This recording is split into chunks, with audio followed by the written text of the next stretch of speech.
What? Of course he's not reviewing Shrek 4. He's watching Over the Hedge. It just doesn't make sense, Fran. James would never pass up a Shrek review. I don't get it either, Marco. But some things you just gotta live with.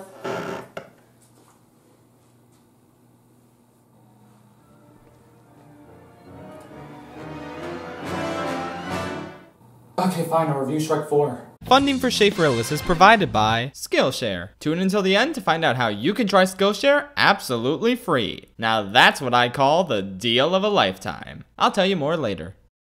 Well, this was a long time coming. Shrek Forever After is the most underappreciated film in the entire DreamWorks pantheon. Sure, you've got your Megaminds and Eldorados and... Over the Hedge?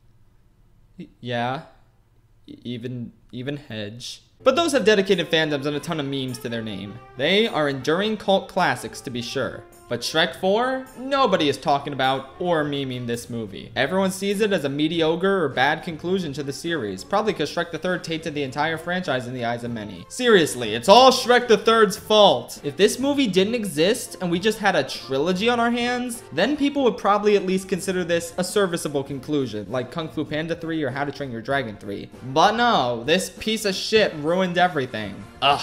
I wish that movie was never born. But that's a story for another day, aka January 1st, 2019. It's the dawn of a new day, and we're finally discussing how the follow-up not only redeemed the franchise, but ended it off on an even higher note that it started on. Yeah, I said it. Shrek 4 is better than Shrek 1. It had no chance in hell of ever topping 2, of course. But I genuinely prefer Shrek Forever After over the original film. It's less funny, to be sure, but I think its emotional beats and story hit even harder than the first one. And a lot of that is owed to the reverence it has for the entire Shrek franchise. Movie number 1 in particular. It feels like this movie's screenwriters just really cared about the overarching story of Shrek, and sending him out on a high note as of the time I'm writing this. But why is Shrek Forever After such an amazing installment and conclusion to the legend of Shrek? Well, let's talk about that.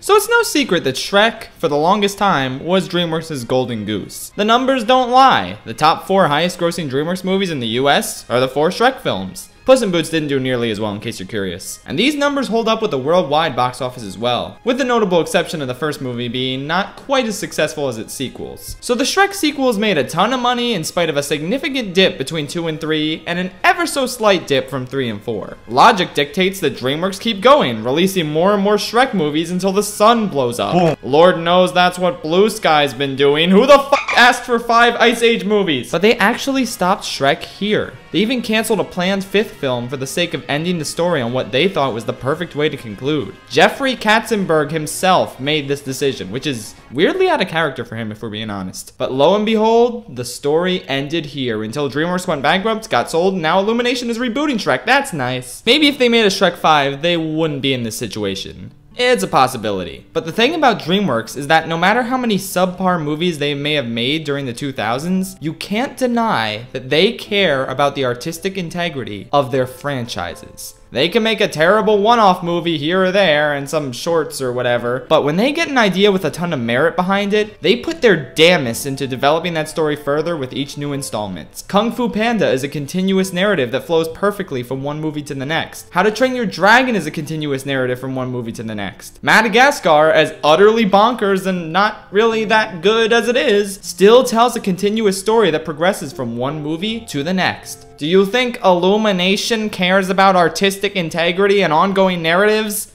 Of course you don't. Stupid question. Okay, how about this? Do you think Pixar cares about that stuff? Do you think any of the Pixar sequels churned out this decade, regardless of their quality, were created because Pixar genuinely had a desire to continue the story of the original film? The only movies you can say that about are Cars 3 and maybe Toy Story 4.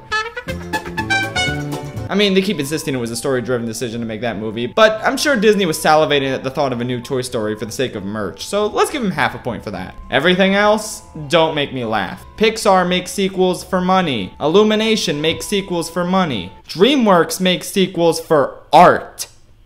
And money pretty soon, but Lord knows they need it. Shrek 5 would have made them even more money. But they didn't make it because Shrek 4 is art. It is the emotional conclusion to a phenomenal overarching story that everyone perceives as a farce because the movie right before it was simply terrible. Shrek Forever After takes the main character to a very interesting place. He got everything he wanted. Friends, love, a family. The story should be over, right?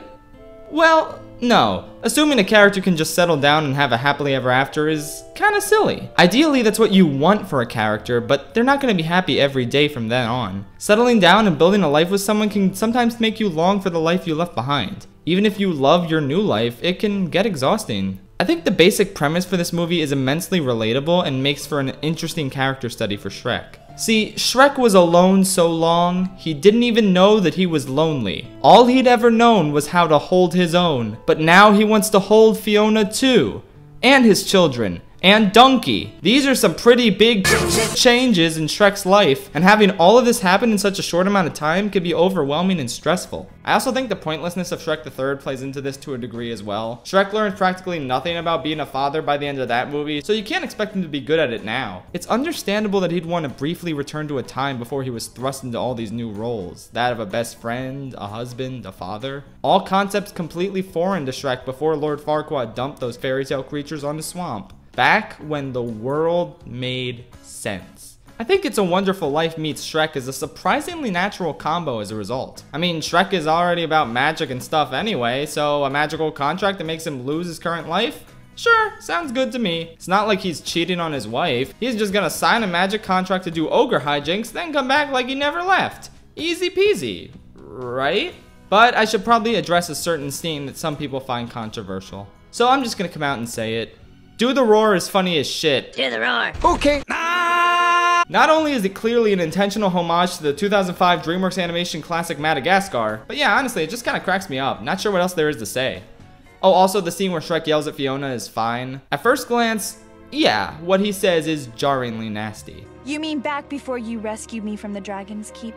Exactly. That's vicious, yes. I would be pretty hurt by that if I were her. But people say nasty things they don't mean when they're frustrated, let's be real. And it takes a while for them to fully come to terms with their mistakes. It's pretty common for people to not immediately regret something mean they said or did because they're overtaken by anger and they're convinced it was justified. The fact that Shrek doesn't immediately regret what he said makes his eventual remorse all the more satisfying. Also remember, he's not a regular dude. He's a ogre. Ogres be mean. I mean, the whole point of Shrek 2 is that Shrek can't change the fact that he's an ogre. Whether your parents like it or not, I am an ogre. She's a princess, and you're an ogre.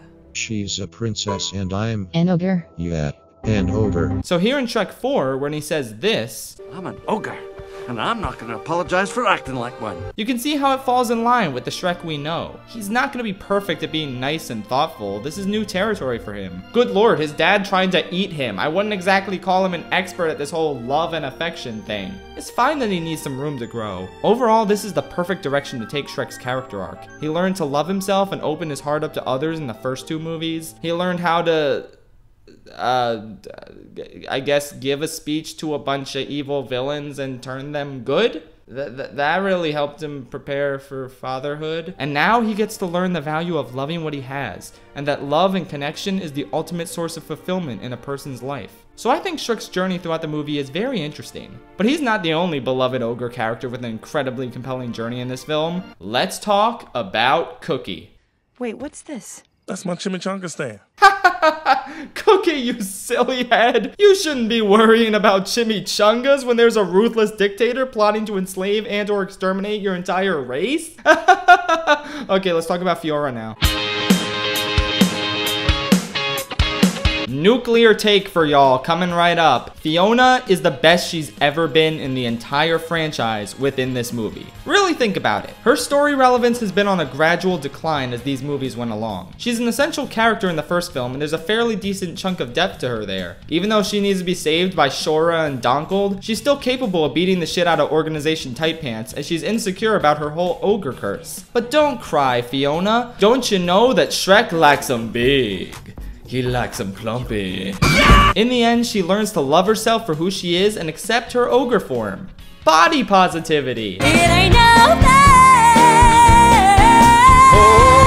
Then Shrek 2 rolls around and I'm not gonna lie, this movie's biggest flaw that I neglected to mention way back when is how much Fiona kind of gets shafted from a lot of the narrative. She's essential to Shrek's character arc, which is a really, really fantastic one, but she herself does not receive nearly as much focus. She just doesn't seem to have much of a presence here compared to the first movie, where she could be funny, badass, heartfelt, and the subject of a dynamic character change. But ultimately, I do kind of give Shrek 2 a pass in this regard, because the final decision of the movie is hers. She has the chance to return to her beautiful princess form and live the life she's always dreamed about. But she actively says no. I want to be an ogre and live out my life at the Shrek in the Swamp karaoke dance party. Now that's wholesome.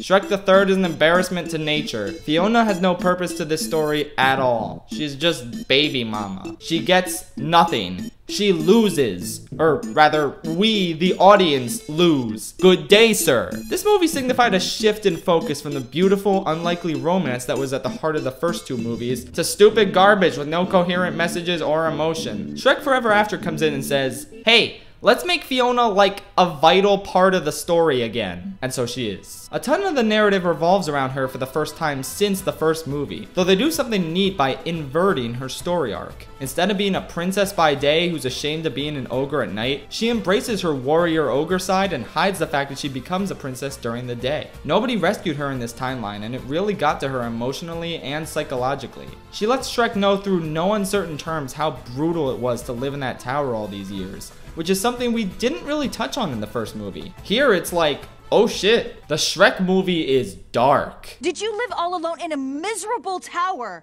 Did you cry yourself to sleep every night, waiting for a true love that never came? And I know that you sleep by candlelight because every time you close your eyes, you're afraid you're gonna wake up back in that tower.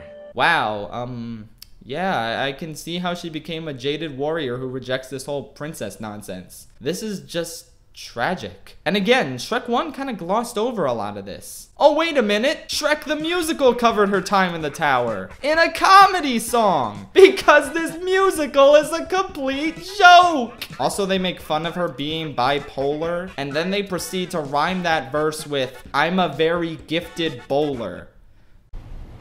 Why are you the way that you are? I hate so much about the things that you choose to be.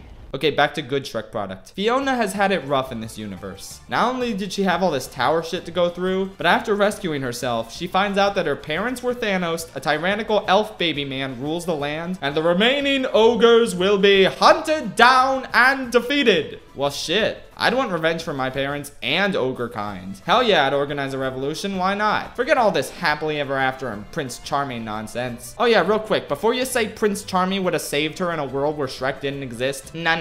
Prince Charming would have got eaten by the dragon, ya goof. That's my headcanon anyway. Not sure what happened to Fairy Godmother, but maybe Rumple took care of her, I don't know, who knows. Though a lot of commenters told me that in actuality, Charming wouldn't have bothered saving Fiona since he and Mummy were only ever after the crown anyway. And Fiona don't have it no more. So yeah, that's a better headcanon. Clearly I need to study the Shrek lore some more. But I think the real question about Rumple-ruled society is what happened to Lord Farquaad? Is he just chilling over there in Duloc while Wakes McGee owns Far, Far Away? Are they gonna fight? That's the spin-off Disney Plus series I'd like to see. Forget Loki. Marvel Studios Farquaad, baby! Wow, I'm getting really sidetracked here. Okay, back to Fiona. Overall, it's just really novel to see a woman who is so hell-bent on the idea of true love solving everything, rejecting it entirely in favor of making things better on her own. And that leads to some compelling drama because we know that true love really is the way to win the war and fix everything. So watching Shrek try and win over a world-weary, stoic Fiona who has no interest in love whatsoever is really neat. Hey, Scott? Hey y'all! He has to adapt to her current needs and show his dedication to her cause of liberating the kingdom, freeing all ogres, and taking down Shane Dawson. The seeds for this are planted when, after his romantic gestures don't work, he trains with her instead. It's a wholesome montage, and their dimension-displaced connection is made clear not only to Puss, but to the audience as well. I got more stuff to say about Ogre Lady, but we'll save the rest for later. For now, I want to turn the spotlight over to our delightfully devilish villain.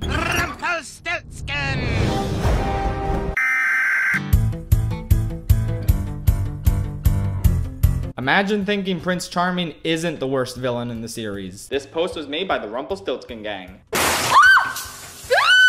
As a matter of fact, the villains are a great way of telling the quality of the Shrek film you're watching. Pretty good. Godlike. More irritating than the mumps. It's hideous. Great! Rumpelstiltskin is a completely new, fascinating take on a Shrek villain. Rather than being some pompous fool in an inexplicable position of power, or a bad bitch who's basically a world-famous celebrity that we had to cancel for being transphobic. Some gender-confused wolf. What? That's it.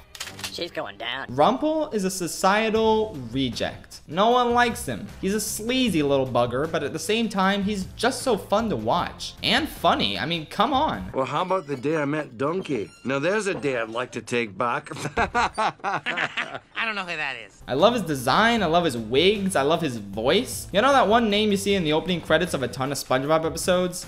Yeah, that one. Walt Dorn is just an animator who recorded a temporary track of Rumpel's dialogue to be replaced by some random celebrity. But his scratch track was so good that they figured, yeah, let's just use that, why not? A decision that could have been perceived as lazy actually turned into one of the character's best attributes. His voice is vibrant, slimy, cold, and delightfully evil all at once. His mannerisms are distinct and quirky without being annoying. And overall, he raises the stakes way higher than they've ever been. Rumpel literally rules the entire world, and Shrek will cease to exist by the end of the day. That's banana. In the other movies, Shrek could technically just walk away from the main conflict and go home. He'd lose Fiona, sure, but then he just returns to the status quo. He has his precious swamp, that's all he needs. But nah, bro.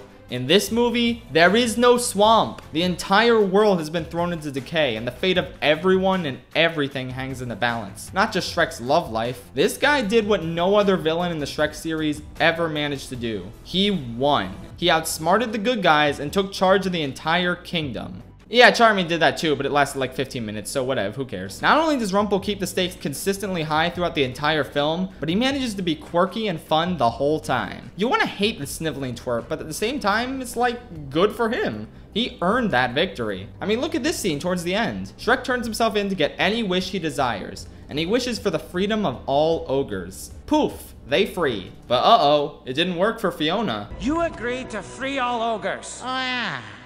But Fiona isn't all ogre, is she?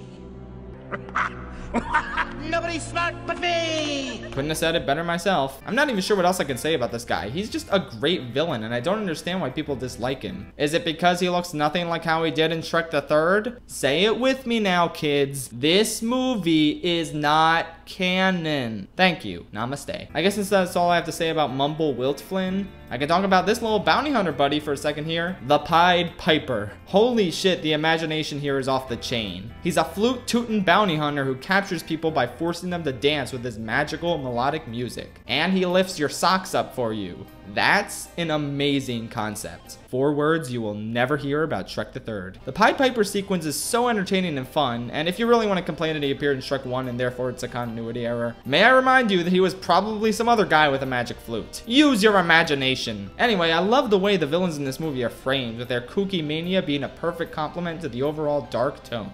Hey, speaking of such a thing, let us discuss that now.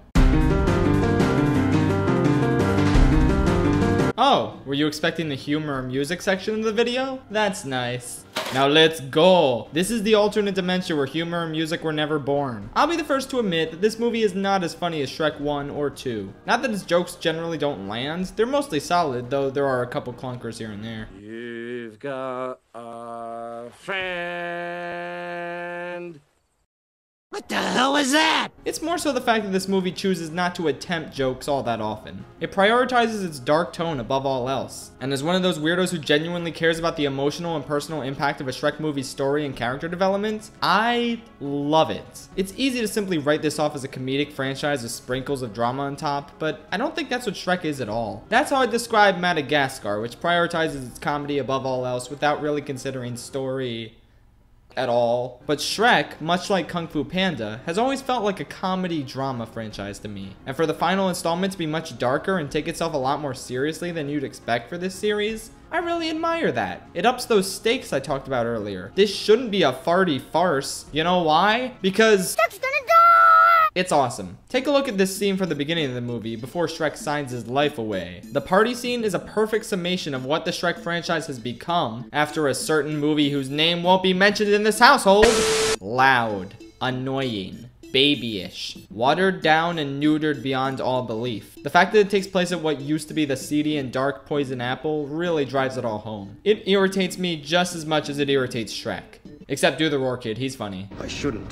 Do it. And Doris, because I mean, come on. But yeah, this scene is an intentional mockery of all the shit its predecessors set up. The spin-offs and the merch and the memes. Well, Shrek has had enough of being a meme. He wants to be a monster again, damn it. I used to be an ogre. Now I'm just a jolly green joke. So the rest of the movie takes place in a post-apocalyptic hellscape where he's hated, hunted down, constantly belittled and rejected, and overall having a bad time. It allows this film to fall far more in line with the atmospheric, quieter sides of Shrek 1, and especially 2. Shrek is once again on the outskirts of society, but in a completely fresh way compared to the previous installments. So I love the dark, brutal, almost gothic aesthetic of this movie. It heightens the intense drama being felt by our main characters and the resistance they're mounting. We've still got our funny man villain who's currently on top of the world, so having him hold on to most of the movie's humor for us is a good idea. But Shrek and the gang have a way bigger threat than they've ever faced, and a very adult romance that needs rekindling. The last thing we need is a stupid-ass wizard playing new age music to set the mood for us.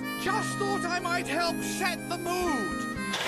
Are we cringing yet? Speaking of music, this movie sure does have it, and it's okay. I like the song choice when Shrek is terrorizing the village, and the cover of I'm a Believer at the very end is phenomenal. Otherwise, it's kind of forgettable, but not garbage, so that's a plus. Again, with this tonal shift, I'm not sure this movie really could have gotten away with the usual pop culture music implementation in Shrek films. A small price to pay for salvation. I mean, just look at all this atmosphere! This movie makes you uncomfortable by taking familiar elements from across the Shrek series and warping them beyond recognition. That's what you get in this bizarro alternate timeline. Shrek's swamp is all dried out and barren since he never lived there. Far, Far Away is in complete shambles. Not just the baby shambles Prince Charming established in the last movie, but like real shambles. And then there's Fiona's tower.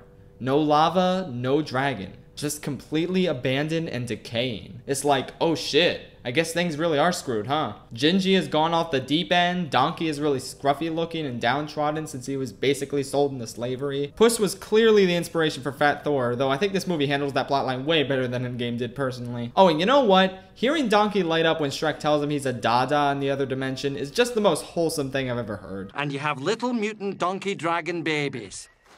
I do? You saw what happened. She's gonna think I'm crazy. I'm a daddy? That's another great aspect of the movie. The glimmers of hope present in a dark, grim scenario. I really like the gung-ho attitude of the other ogres in the rebellion. And oh hey, other ogres! It's so cool to see a whole civilization of them and see how tiny Shrek is compared to these other ones. It's a great visual expression of how inexperienced he is with this whole war thing. Oh, and one more thing I have to bring up is the animation. Hot damn, it's stunning. The glow up from the first 3 movies to this one is really something to write home about. It feels like Shrek finally made the jump to an HD console, and I was just in awe of the visuals, action set pieces, and just how overall bright and shiny it is. So yeah. Here we have a visually stunning and intensely dramatic Shrek movie that sacrifices a lot of the humor and music the franchise is generally known for. I guess I understand why this decision alienated some people, but there are those who choose to ignore the dramatic tone and atmosphere because Shrek was only ever just a spoof of Disney fairy tales to them. No comedy? Well then why bother watching, am I right? And honestly, that's kind of a regressive outlook to have on the series as a whole. Shrek is a carefully constructed, well-told, intricately plotted narrative with a ton of nuance, depth, and you know what, I'm just gonna go ahead and say it, layers! And being the conclusion to an emotional, expertly told fairy tale, which has just that one terrible middle chapter we can rip out of the book, this movie ends things off by taking us back to the beginning. I love thematic and narrative consistency between installments that doesn't feel like a rote rehash. That is a fine line to walk, and many sequels completely fumble it. But Shrek Forever After calls back to the series' roots so expertly in a way that enhances its own unique story. So as a result, nothing here feels like leftovers. It's remarkable. So let's talk some story. Right off the bat, this film expertly weaves its way into the Shrek saga by giving us some organic connective tissue between the events of Shrek 1 and 2. The king and queen, desperate and tired of waiting for this true love nonsense the fairy godmother insisted on for no malicious self-serving purposes, I'm sure, they turn to the deal maker Rumpelstiltskin to lift Fiona's curse. This may be our last hope. Besides, he does come highly recommended by King Midas. They're about to sign their kingdom away, but then nope! Someone saved the princess! So now we've established why this new baddie has beef with Shrek. And it's funny to see that the book that opens up every real Shrek movie is a literal book this pathetic man-baby is reading in the bookstore. And look at Pinocchio works here. Good for him. I'm so glad he and the gang landed on their feet and got jobs in Far, Far Away. That's just wholesome. As the opening progresses, we see more of that sort of meta commentary about the state of the Shrek franchise I talked about earlier. Shrek is tired of kitty shit the third, and he wants to go back to being an all-star again. Those were the days. So Shrek signs Rumple's deal and gets his chance to be his old self, giving us a reprise of that iconic line. This is the part where you run away! He wraps it all up with a mud angel, seemingly perfectly content with being alone and hated. But then things go off the rails. Fiona is wanted, the swamp is gone, and Shrek gets captured by Mabel. You have the right to shut your mouth! This is where he comes across Donkey, and we get a fascinating dynamic change where Shrek has to convince Donkey to befriend him. We also see the ugly underside of Shrek's desire to be hated, where an angry mob does their whole angry mob thing. That's rough, buddy. So after some very well done villainous exposition scenes and an action music escape sequence akin to the ones in the first two movies, finally, Shrek and Donkey are free and back together. Except Donsley is not about to trust this weirdo giant monster who just sang a weird unfunny song. Bye, bitch. So Shrek sits alone. Entirely, utterly alone. He notices his daughter's doll in his pocket, and it all hits him at once. The importance of love and affection, the value of his family, how wrong he was to leave them behind. And so, for the first time in the whole series, he cries. I can't stress enough how vital this is. It's probably written on the 10 Commandments that Shrek does not cry. Even during the Hallelujah sequence, which is the scene in every Shrek movie where there's a super sad song because Shrek is alone and about to lose all the good things in his life. Even during sad posting hours, Shrek doesn't cry. They even make a point of this in Shrek 2 where he gets Donkey to cry in order to activate the fairy godmother's card. Shrek does not cry, probably due to toxic ogre masculinity. So it's no coincidence that this moment, this rare occurrence of emotional vulnerability, is what finally gets Donkey to trust him. And now we get a less explicit callback to the first film, not through dialogue or a familiar location, but a classic dynamic. Donkey is once again Shrek's only friend and confidant, which means their dynamic is the best it's been since, well, the original. Again, I kind of ignored this since Donkey was really funny in Shrek 2, but he doesn't serve the same crucial narrative purpose there as he did in the first movie. He's just a wacky sidekick for Shrek and eventually Puss to play off of. It's hard to stress just how important Donkey was to the original film's narrative, however. And finally, we get a return to that same heartfelt, unlikely friendship. Together, they find out that true love's kiss will break the spell, and Shrek races to Fiona's tower to save her. But it's too late. She's gone! Shrek observes her room, now in tatters and complete decay. He sees the tally marks counting her days alone in the tower, the crown emblematic of the regal status she left behind, the handkerchief she was supposed to give him as a token of thanks. All while a sparse piano rendition of the franchise's main theme lingers in the background. It is haunting. Then Donkey finds some waffles. Turns out, it's a trap. Shock and Dr. Donkey Schmertz find a bunch of other ogres and Fiora, who does not want romance in the slightest, no siree. My donkey fell in your waffle hole. But Shamrock can't give up. He tries to woo her with, again, the same imagery from the first movie. Frog balloons. Yeah, that doesn't work. But once again, Donkey is a great help. You're in trouble, Romeo, because the only thing that Fiona cares about is her cause. So Shrek decides to commit to the cause. He trains with Fiona and they actually start kindling something. Dragon goes under the bridge, through the loop, and finally into the castle. Oh my god, the wholesome meter is off the charts. And Puss can tell that the spark is there. Oh yeah, also it's really cute that Donkey is the one who wants to keep Puss. Another great reversal of the original dynamic. Shrek, can we keep him? So Sheets is finally gonna tell Fiona everything he knows about her. And while she's initially very mistrusting, her guard begins to get lowered as Shrek tells her more and more, expressing their love, letting her know that he's the person she's waited for her entire life. And that nothing's gonna stop. Oh shit, Flute Guy, this is bad. Is bringing the heat out the kitchen. You and all your friends are about to be enslaved, Cookie. Read the room. Luckily, Donkey and Puss manage to save Shrek and Fiona, even though all the other ogres are captured. Fiona is naturally upset, and while Shrek tries to convince her that true love's kiss will solve everything, she doesn't believe him. Their kiss doesn't work. Oh, Shrek. If only there was someone out there who loved you. Fiona's heart has been completely hardened by all the trauma she endured in the tower. Waiting for a true love that never came, and giving up on the idea of true love altogether.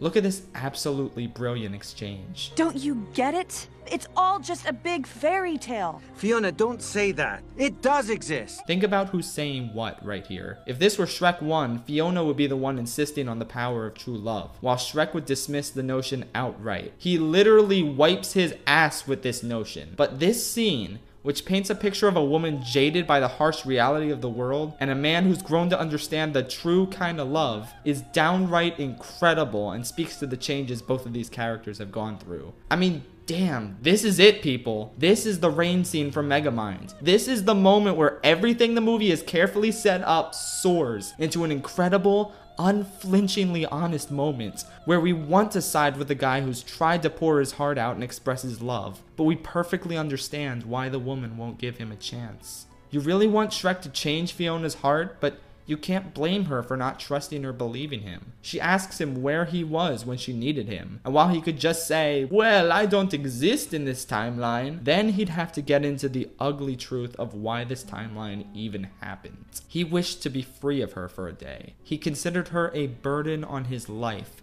which was a horrible, horrible mistake. Shrek has no rebuttal here because he doesn't deserve one. He is the one who made this error in judgment.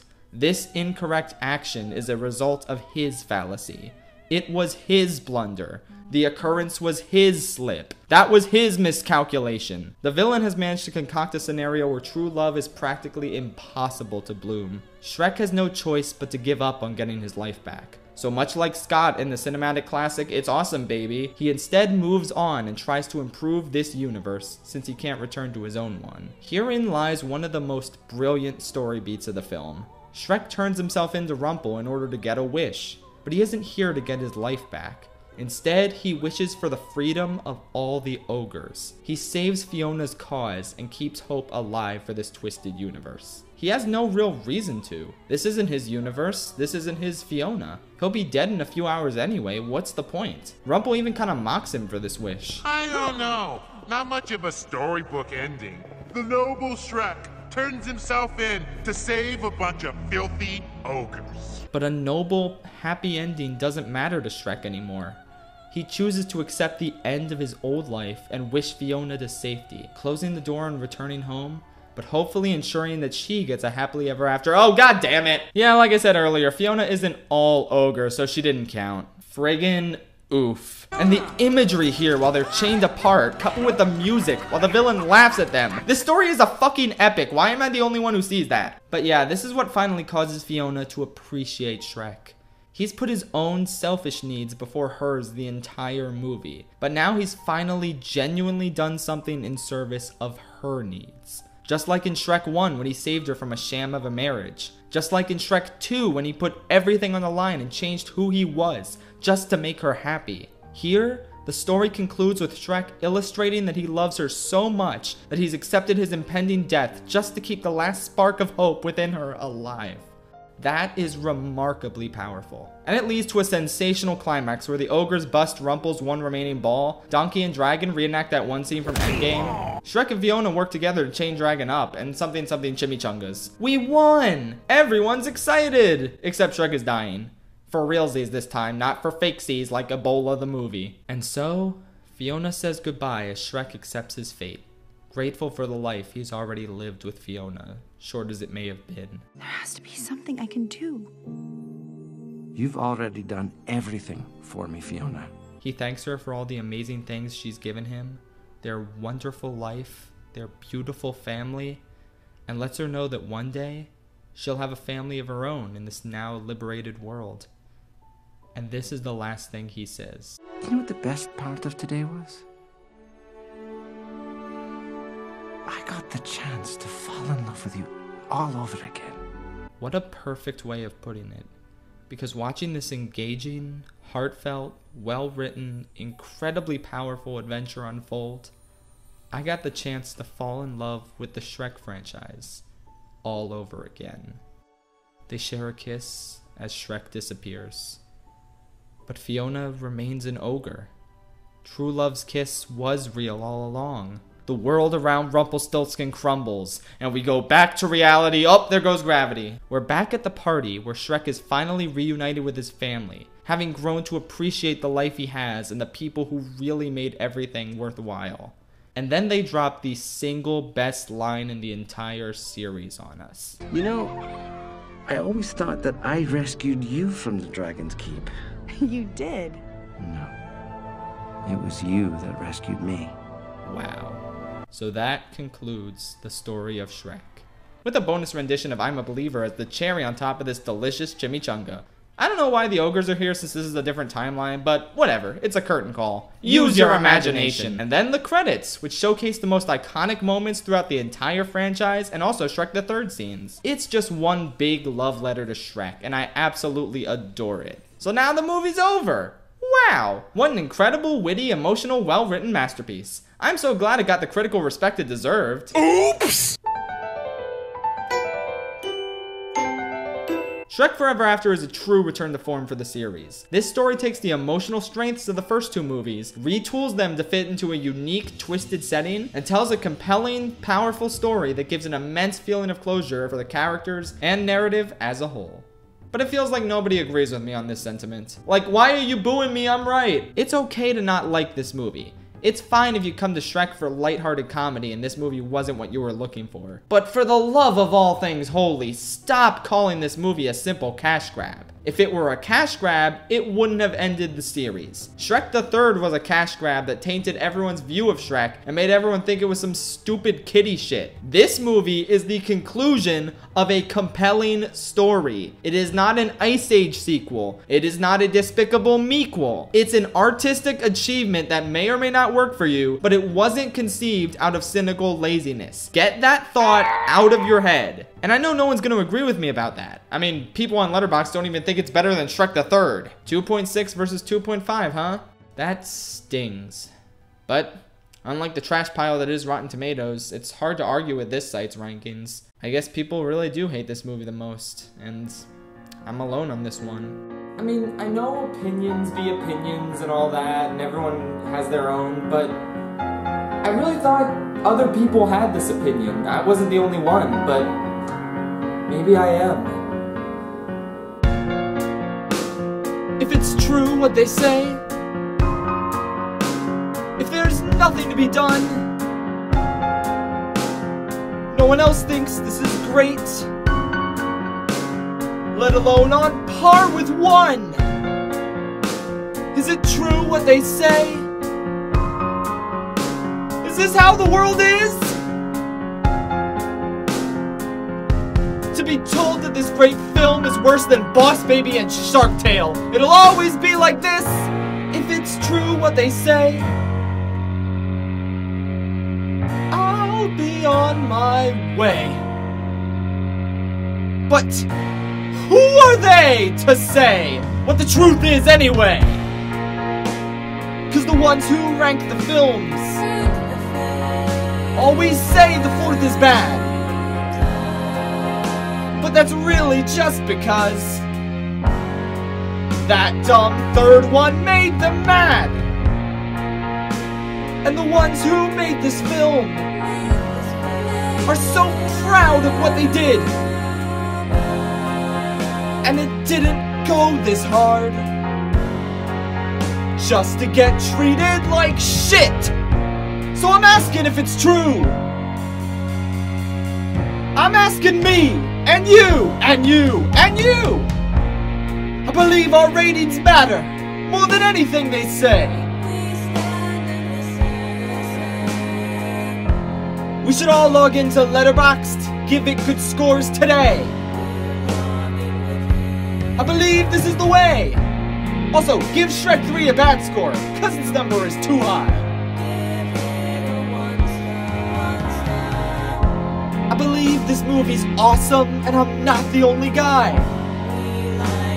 Others like this movie, not just I. I believe that we are many. I believe that they are few. And it isn't for the few to tell the many what is true. We go and stand rescue! If it's true what they say, I'll be on my way. Tell me what to do. Is it true? Is it true what they say? Wow, that's the take, man. That's it. That's the one. Mrs. Obama, I've done it. I've talked about the entire Shrek franchise. Thank you, Schaff. Now I am free to watch all of the reviews of Shrek. Not if I have anything to say about it, and I do. Oh yeah, Mrs. Obama, I'll be right back. Because now it's time to bring everything we've learned over the course of the past year full circle. It's time to talk about Shrek 1 and conclude this series with a retrospective.